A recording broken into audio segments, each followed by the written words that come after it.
Queria que o Carlão viesse para cá. Ele vai. Hã? Não, por enquanto nada.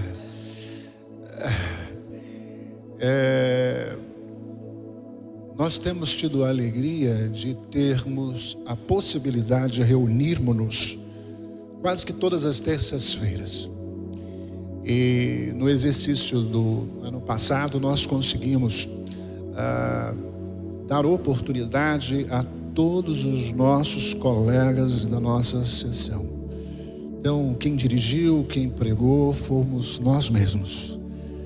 E o nosso Deus sempre trouxe-nos uma palavra muito especial aos nossos corações. Às vezes nós ficamos preocupados com algumas ações, né? Por exemplo, hoje nós temos o privilégio de ter uma educadora religiosa conosco, né? Que maravilha! E eu espero que ela esteja sentindo-se bem de estar entre nós, não por ser a irmã Dulce Helena, mas por ser uma irmã em Cristo. Nossa, desculpa a expressão que eu vou usar, porque vai demonstrar a minha idade. Que labuta conosco o exercício da palavra. E Dulce, quem sabe você poderá trazer-nos a palavra qualquer hora dessa. Precisamos.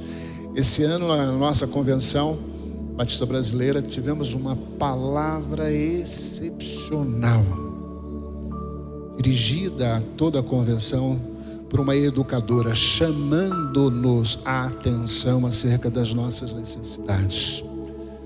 Como se você é a nossa guerreira aqui na nossa região, sabe disso, né? Sabe disso. Eu ia pedir nosso presidente da associação iguaçuana, da ordem, né? Da associação. Ele vai estar, Silvio vai estar orando, porque esse é um outro privilégio, né? Pelo pregador. E Kelso vai precisar retirar-se. Kelso, nós não precisamos mensurá-lo, né? Ele é bênção da parte de Deus nas nossas vidas, amigo. Fez aniversário de casamento agora. É casamento e de vida, né? Ele tem um cabelo bonito, né? Zaqueu fica com inveja do cabelo, eu também. Mas aí quando a gente fala, ele fica meio vermelho. Então, por favor, chega cá. Ele na nossa região tem a árdua tarefa de ajudar-nos, lembrar-nos do trabalho de missões mundiais. Tem feito de forma mais tremenda, maravilhosa. Silvio, que está presenteando-nos com a sua presença, vai colocar um mensageiro de Deus amanhã desse dia diante da parte do Pai, porque há uma palavra de Deus, mais uma palavra de Deus para nós. Essa é a nossa segunda reunião do ano, tá? E em suas orações vai agradecer pela vida do Kelso, sua esposa, e o ministério e vida, né? Vamos agradecer. Vamos colocar de pé, queridos. Pai, que privilégio, Deus, temos nós de estarmos aqui nesse lugar, Deus. Como nós temos sido abençoados pelo Senhor, desde o primeiro momento em que pisamos a planta dos nossos pés aqui nesse lugar. Não tínhamos dúvida, Tu já estavas aqui. A Tua presença é tão real, é tão marcante. Obrigado pela vida de cada amigo de ministério, cada pastor que milita conosco, Pai, as agruras, as alegrias do ministério. Pai querido, obrigado por essa reunião tão fraterna, tão espiritual.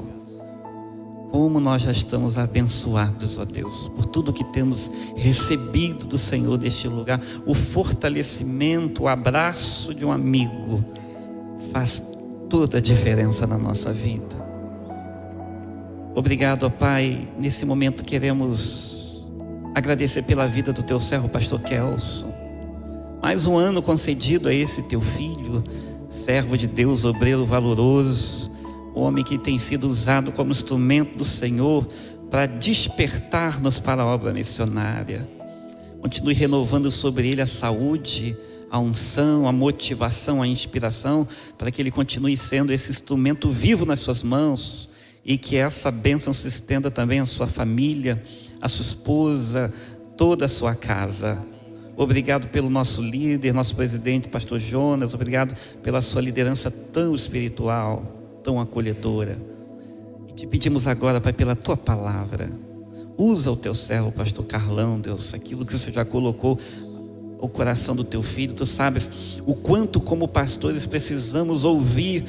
Muitas das vezes estamos numa posição só de falar, mas hoje nós precisamos ouvir a tua palavra.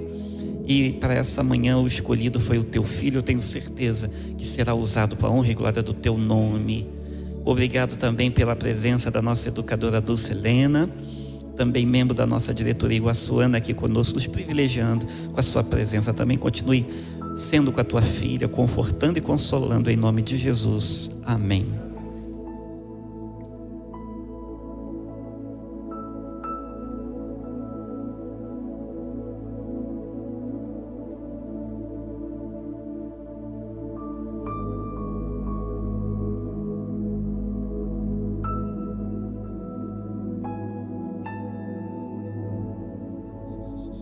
Som. Graças e paz, irmãos. Graças e paz, irmãos. Pensei que todo mundo foi embora e só eu fiquei aqui, o arrebatamento da igreja, né? A gente, junto nervoso que a gente está. Falava com o pastor Jonas em todos esses anos de ordenação pastoral. É a primeira vez que Deus me concede a honra de trazer a palavra a pastores aqui nesse lugar. E aí já viu que a pressão, né? Vai, normal dizem que é de 10 ou alguma coisa, deve estar já uns 20. O coração está batendo, aquela barriga começa a dar reviravolta. Irmãos, mas vamos ao que interessa. Agradeço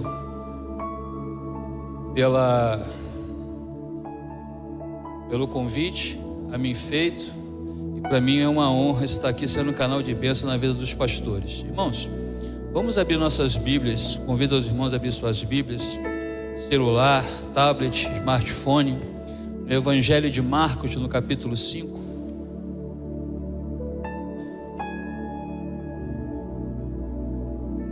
Peço às crianças aí, né, os menininhos que se comportem, não vou ter que chamar a tia da salinha. Brincadeira, irmão, só para quebrar aqui a tensão nervosa. Todos acharam, amém? Diz assim a palavra do Senhor.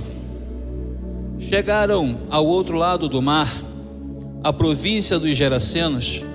Descendo ele do barco, saiu-lhe ao encontro dos sepulcros um homem possesso de espírito imundo, o qual morava nos sepulcros e nem ainda com cadeias o podiam alguém prender.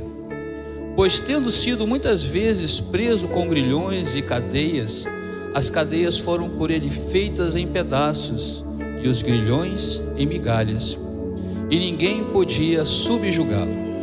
Andava sempre de dia e de noite, clamando pelos montes e pelos sepulcros, ferindo-se com pedras.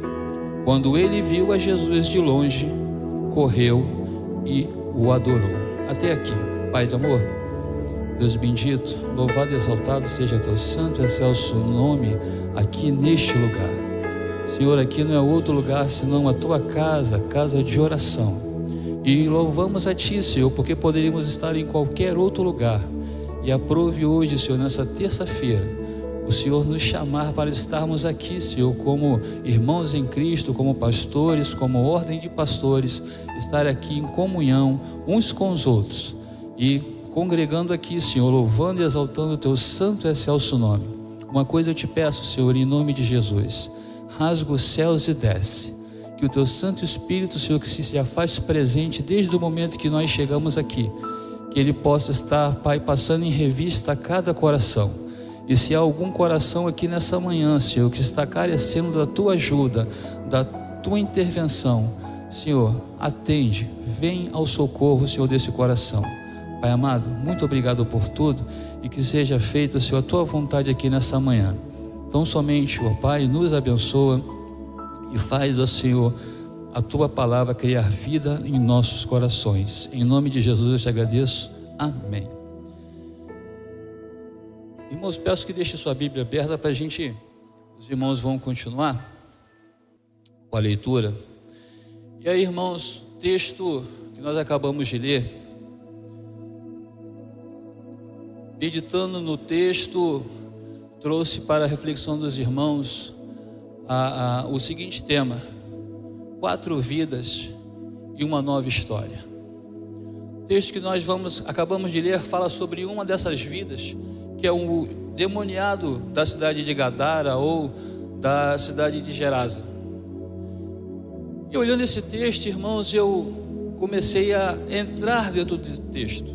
Dispensei a homilética, a exegese, porque eu queria fazer uma análise diferente desse texto. E aí, irmãos, eu fico imaginando esse homem, pai de família, chefe de família. Ele sai de casa um belo dia, talvez procurar emprego, não sei, talvez tenha ido para farra com os amigos. E passa a manhã, passa a tarde, passa o final de semana, começa a segunda-feira e aquele chefe de família não volta para casa. A esposa fica preocupada. O filho, a filha: mamãe, cadê papai? Não sei, meu filho.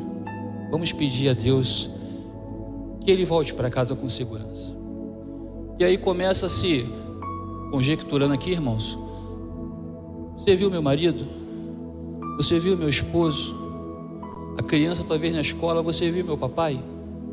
Meu papai sumiu. E aí, irmãos, algo de inesperado acontece. Jesus atravessa o mar para ir atrás daquele homem. Tudo porque ele ouviu o clamor de uma esposa, de uma criança. Jesus, ele atravessa o mar, enfrenta grandes tempestades, que alguns comentaristas vai dizer que as forças do inferno se levantou de tal maneira sobre a vida de Jesus, a ponto de atrapalhar a sua trajetória, para que ele não chegasse até o outro lado para resgatar aquela vida. E aí aquele homem, irmãos, ele deixa seu lar e vai habitar num lar diferente, em sepulcros. Sua companhia: barata, rato, defuntos, porque ele estava vivendo dentro de um sepulcro. Andava nu. A Bíblia vai dizer que ele se rasgava, se cortava. Sua companhia, seus parentes, somente talvez aqueles que já estivessem mortos, porque ele estava dentro de um sepulcro. Sem contar, irmãos, as conversas que ele tinha pelas madrugadas, era aquela conversa que ele tinha com os demônios. Eu imagino aquela legião de demônios, um rosnando, o outro reclamando. E, se eu não me engano, Mateus vai dizer que são 2, mas Marcos destaca somente um.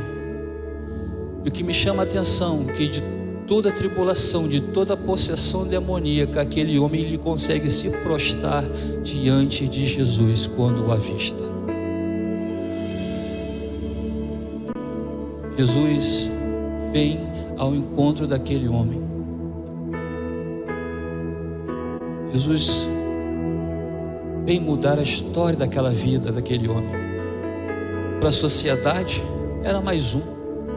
Quando o Papa veio ao Brasil, tiraram todos os moradores de rua de onde eles estavam. Praça 15, Cidelândia, central do Brasil, você não via um morador de rua.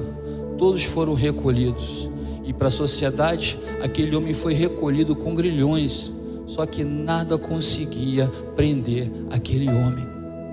E detalhe, de cada vez indo a pior.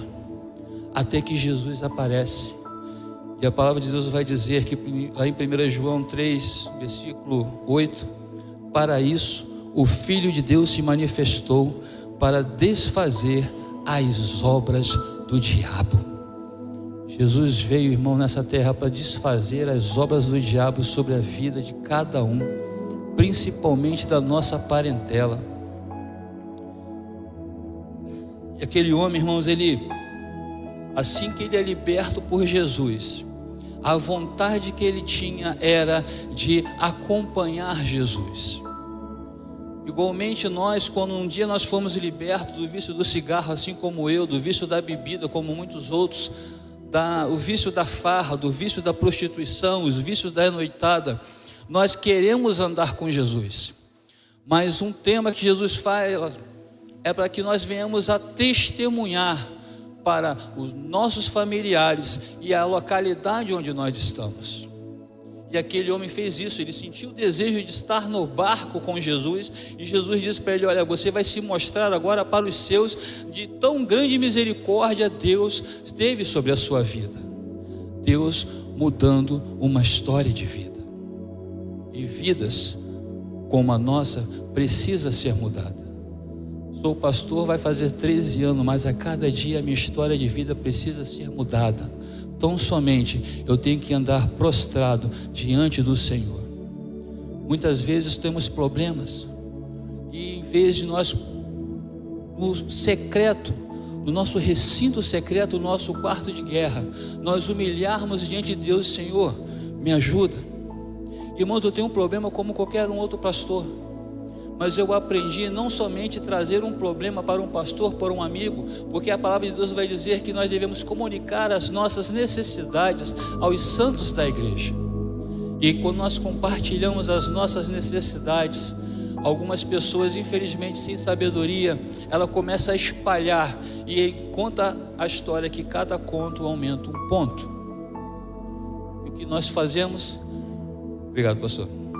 O que nós fazemos, devemos fazer, entrar no nosso recinto, no nosso secreto, e rasgar o nosso coração diante do Senhor, fazer conforme fez lá o centurião: Senhor, o meu servo está quase à morte, Senhor, ajuda ele. E Jesus vai dizer o seguinte: eu vou lá.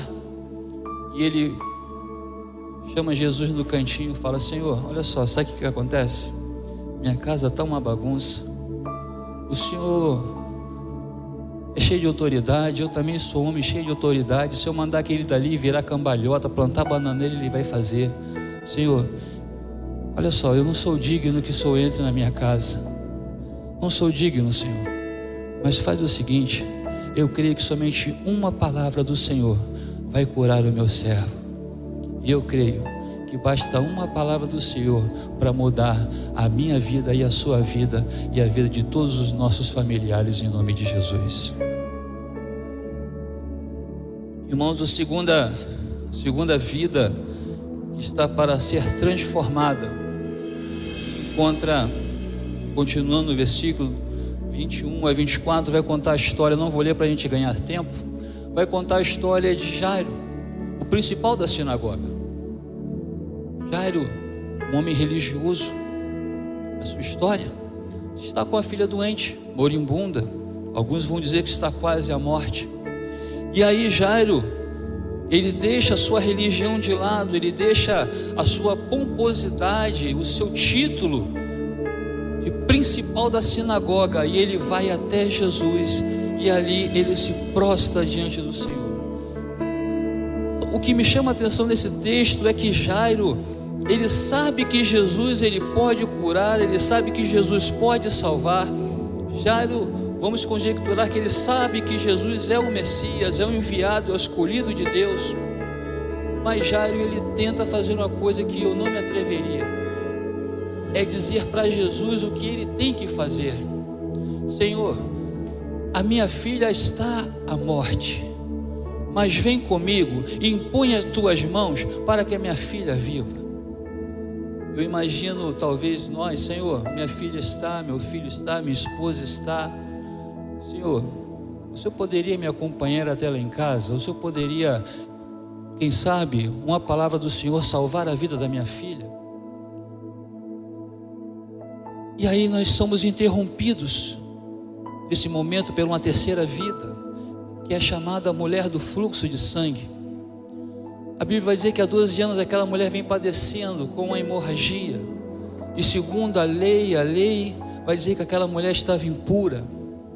E aí eu fico imaginando, irmãos, o marido chega para aquela mulher, aí começa beijinho aqui, beijinho ali, e a mulher fala o seguinte: olha, agora não, quando você chegar do trabalho, e o marido sai para trabalhar todo contente, com um sorriso atrás da orelha, é hoje. E aí quando chega em casa, tem a sua refeição, e quando tudo preparado, a mulher: stop, parou, o que foi? Recebemos uma visita inesperada, e você sabe como é que é a situação, não pode, né? Estou impura, você vai ter que dormir lá no sofá e eu vou dormir aqui na cama. Passa Passa a primeira semana, primeiro dia, passa o segundo dia, passa a primeira semana, passa a terceira, passa o mês, passam-se anos. E a pergunta que não quer calar: o que levou aquela mulher a ter aquela hemorragia? Alguns vão dizer que talvez fosse um aborto espontâneo. Alguém vai dizer que talvez o rompimento de uma das veias lá deu problema. E outros vão dizer que talvez pudesse ser uma gestação lá, não era um parto mal feito. Mas eu fico imaginando, irmãos, se teve um parto mal feito, algum problema, que a medicina de antes não era tão avançada como de hoje. Eu fico imaginando a dor daquela mãe, 12 anos sem poder receber o abraço daquela criança. Aquela criança talvez hoje tivesse, naquele tempo tivesse com 12 anos. Papai, eu quero ir para a mamãe. Minha filha, não pode. Sua mãe não pode tocar em você, porque senão você vai ficar imunda, você vai ficar impura. Eu fico imaginando, irmãos, aquela mulher querer tocar nas coisas, fazer comida, preparar, levar a criança para a escola, e não pode, porque ela está impura. E aquela mulher, ela sai de casa, coloca a sua trouxinha lá nas costas e sai para a cidade de refúgio. E aí, irmãos, 12 anos, a solidão é sua companhia. Os médicos, as dores, os trapos de imundícia, durante 12 anos são a sua companhia. E muitas vezes, irmãos, nós como os pastores, a nossa companhia, a solidão, são as madrugadas, são os nossos jejuns, são as nossas orações, são a nossa comunhão no secreto com Deus. Muitas vezes as pessoas perguntam: e aí, pastor, só a vitória? E aí você tem que baixar a cabeça e dizer: só vitória. Mas só você e Deus sabe que vai no profundo do teu coração. É teu filho que está afastado do evangelho, é tua filha. É muitas vezes a tua esposa que não te acompanha para o ministério. É muitas vezes aquela ovelha rebelde que talvez, como diz o contexto dos pastores, tem que quebrar a perna da ovelha e trazer no colo, nos ombros. Mas a gente não pode fazer isso hoje. O pastor sofre pelas madrugadas sozinho.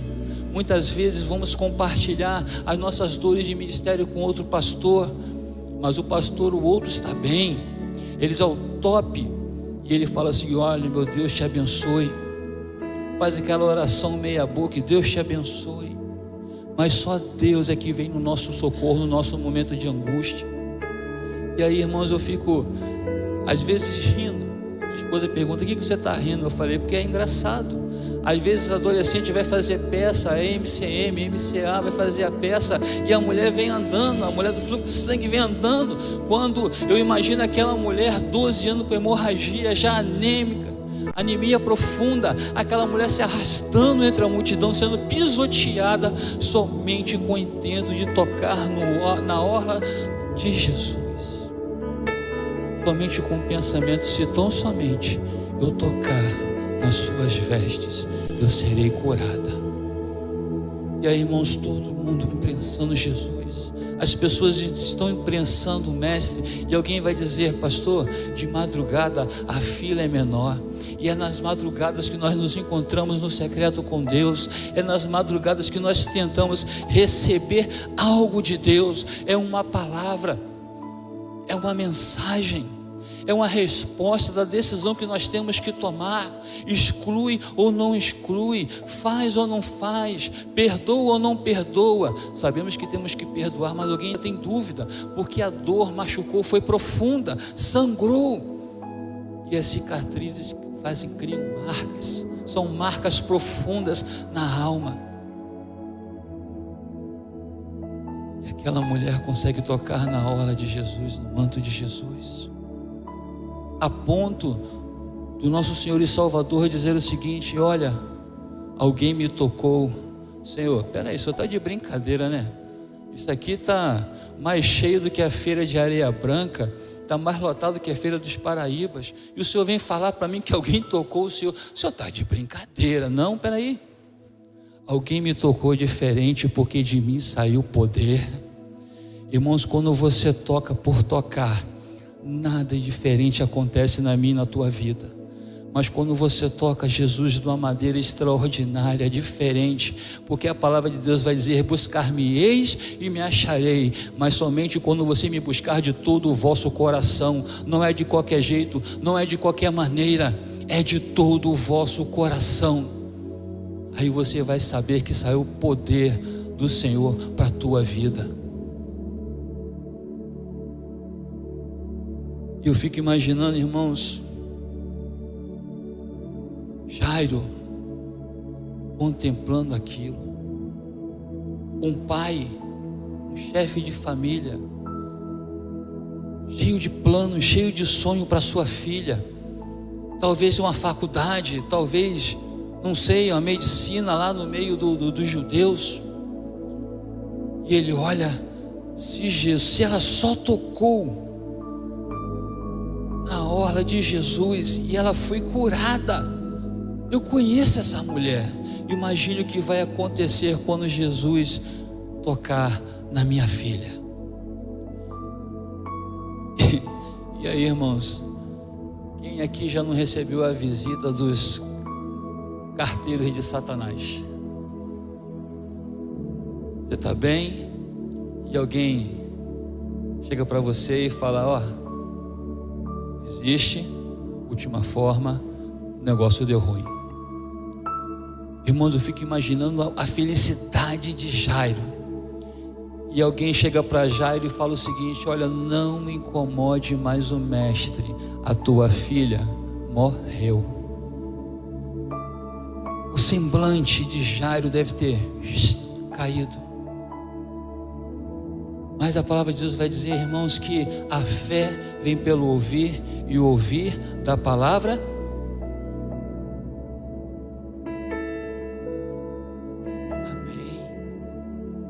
A fé vem pelo ouvir e ouvir pela palavra de Deus, e a palavra de vitória saiu da própria boca do nosso Senhor e Salvador Jesus Cristo. Não temas, creia somente. E às vezes, irmãos, nós ficamos com dúvidas se aquele projeto que a gente colocou no papel e apresentou ao Senhor, se vai dar certo. Irmãos, a gente faz os sonhos, nós temos os sonhos, fazemos planos, mas a palavra de Deus vai dizer que a palavra final procede do Senhor. Você planeja teu ministério, um multiministério, um colegiado, quem vai dar o aval, a palavra final é o Senhor.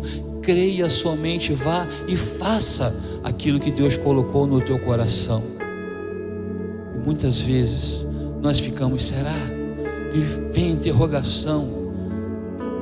E quando há dúvida, Deus é impedido de trabalhar, porque nós colocamos a dúvida mais alto do que o trono de Deus. Aonde Jesus chega, havia choro, pessoas chorando, gritos, desespero. E uma palavra do Senhor vai dizer o seguinte: olha, a menina não morreu, ela dorme. E onde Jesus chega, irmãos, o pranto se transforma em riso, porque a vitória vem em nome de Jesus. Jesus chama as testemunhas, o pai e a mãe. E detalhe, irmãos, se você não acredita naquilo que Deus possa fazer na tua vida, se existe alguma dúvida, pode ficar tranquilo, você vai ficar de fora e você não vai ver o agir de Deus na tua vida e na vida daqueles que te cercam. A maioria das pessoas estavam ali naquela casa, tudo chorando, a maioria, alguns pagos para poder chorar, chamadas carpideiras. Mas quando Jesus entra, ele dá uma palavra: ela não morreu, ela dorme. E se dorme, eu vou despertá-la. E todo mundo cai na gargalhada, os incrédulos começam a rir. Jesus chama seus 3 discípulos, o pai e a mãe, e fala o seguinte: fecha a porta. Não são dignos de ver a maravilha da qual estou operando na vida deles. Jesus estende a mão para aquela menina e chama ela, e a chama, Talita cumi. Não era o nome dela, mas dizendo: menina, levanta-te. E aquela menina levanta, porque o Senhor veio com poder e glória naquele lugar. Pessoas estão deixando de receber as bênçãos do Senhor, porque muitas não acreditam. Pastor levanta na igreja e vai fazer uma campanha. Irmãos, vamos fazer uma campanha. Aí o irmão fala assim: mais uma. E não vai dar certo. E aí se começam as dúvidas e Deus não opera. E quando opera, as pessoas dizem: pastor, estou indo, vou lá para outra igreja porque lá é melhor. Deixa aí, vai. Deus te acompanhe. Você não creu na provisão do Senhor, e Deus está fazendo maravilhas. E aí você fala assim: pastor, a Bíblia só fala de 3 vidas aqui nesse contexto. O Senhor falou de 4 vidas e uma nova história. Sim, a 4ª história é que Jesus está escrevendo a minha e a tua vida.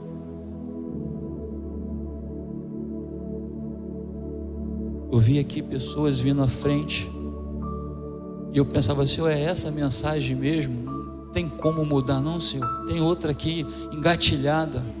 É essa. Pastores precisam saber que eu estou trabalhando na vida deles e na vida da sua família. Quantas vezes você entrou no carro chateado com a tua esposa?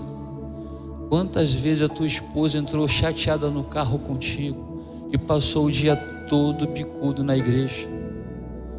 Quantas vezes você perde a noite de sono por causa de filho, por causa de filha, por causa de parente, como o pastor Messias acabou de relatar ainda há pouco a questão do seu irmão?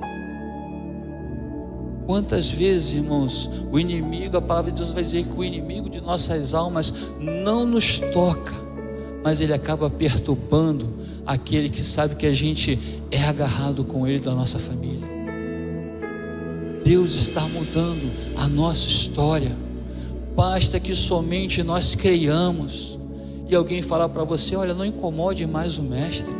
Para de orar pela tua esposa. Para de orar pelo teu marido. Para de orar pelo teu filho. Para de orar pela tua filha. Não tem mais jeito. Mas quando a gente parte para a palavra de Deus vai dizer: não temas, creia somente. E eu queria te convidar, pastores, que você viesse aqui na frente, caso você seja dessas pessoas que precisa mudar de vida. Que isso, pastor? Eu sou pastor. Qual o problema? Eu sou o primeiro a estar aqui na frente. Eu preciso que o Senhor mude a minha vida a cada dia, porque só Deus sabe quem é o Carlão quando sai daqui. Só Deus sabe a minha história. Só Deus sabe o que eu preciso mudar na minha vida. Só Deus sabe quem é o Carlão. Deus está a cada dia mudando a minha história de vida. A cada dia o Senhor está salvando alguém da minha família. Tenho 3 filhos, 1 filho e 2 enteados. Digo que são filhos porque eu ajudei a criar. Estão afastados do Evangelho. Eu tenho um pai e uma mãe que receberam um milagre de vida. Meu pai caiu de uma laje, fraturou a primeira vértebra da coluna, e hoje está com quase 80 anos e está andando e fazendo obra ainda. Está aposentado. Recebeu um milagre, mas ainda não entregou sua vida a Jesus. Eu tenho 2 irmãs que estão afastadas do Evangelho. Eram bênção, trabalhava com criança, inclusive uma seminarista. Está afastada do Evangelho. Quantos pastores aqui nessa manhã têm parentes que estão afastados do Evangelho? Eu queria te convidar, você vier aqui na frente ou ficasse de pé, para que Deus estivesse atendendo ao teu coração. Porque às vezes a gente pede por nós e esquecemos dos nossos parentes, dos nossos amigos, dos nossos vizinhos. assim como o endemoniado de Gadara, quando ele quis seguir a Jesus, andar junto com Jesus, se tornar um discípulo de Jesus, o Senhor lhe deu uma tarefa maior ainda, de poder estar servindo, testemunhando daquilo que Deus tinha feito na sua vida. E Deus chama-nos para que nós possamos ser intercessores dessas vidas, principalmente da nossa parentela. Eu quero te convidar, pastor.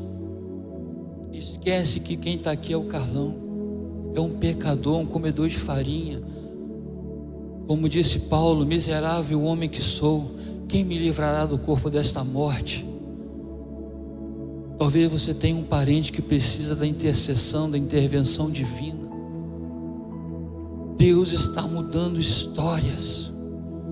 E aí você fala assim: pô, o cara chegou aqui ontem, há 30 anos eu sou pastor, nunca passei por isso, por esse constrangimento.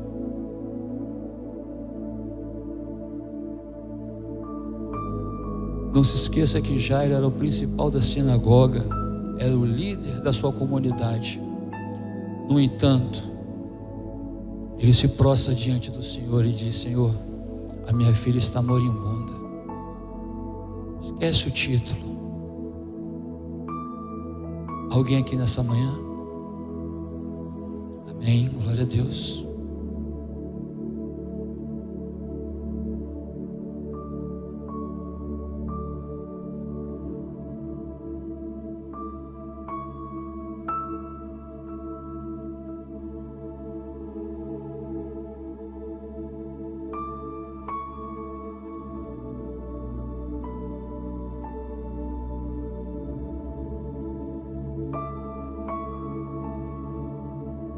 Mais alguém, queridos?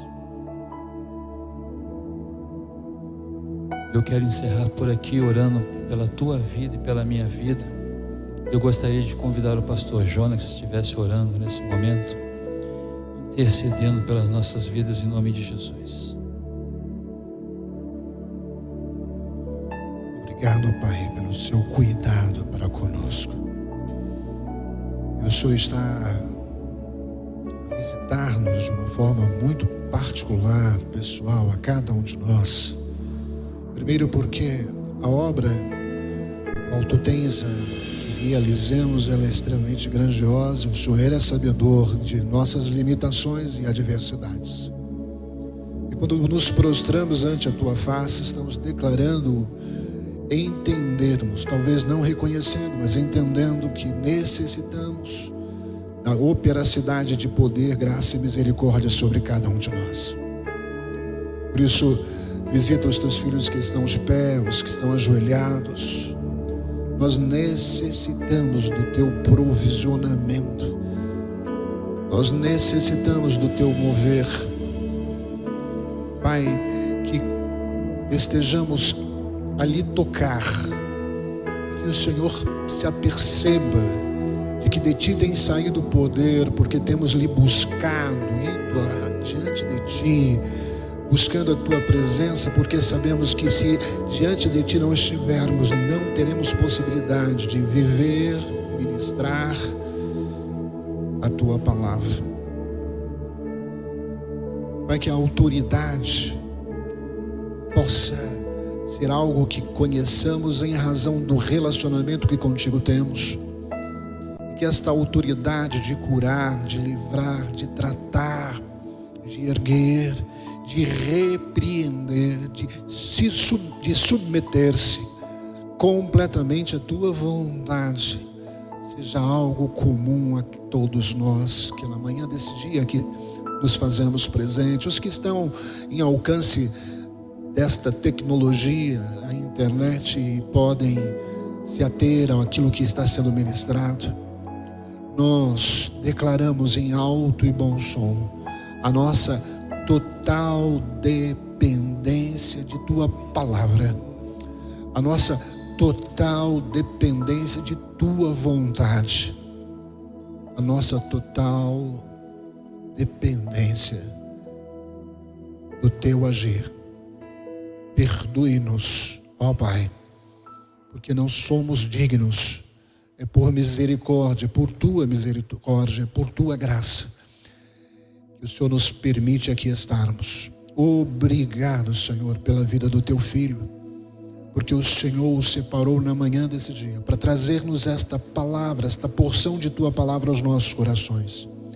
Continue a falar-nos pela instrumentalidade da mesma. É a oração que fazemos, colocando-nos diante da tua face, pedindo-lhe perdão, e que a tua boa mão continue sobre nós e em nós. Em nome de Jesus. Amém. Podemos assentar. Obrigado, Carol.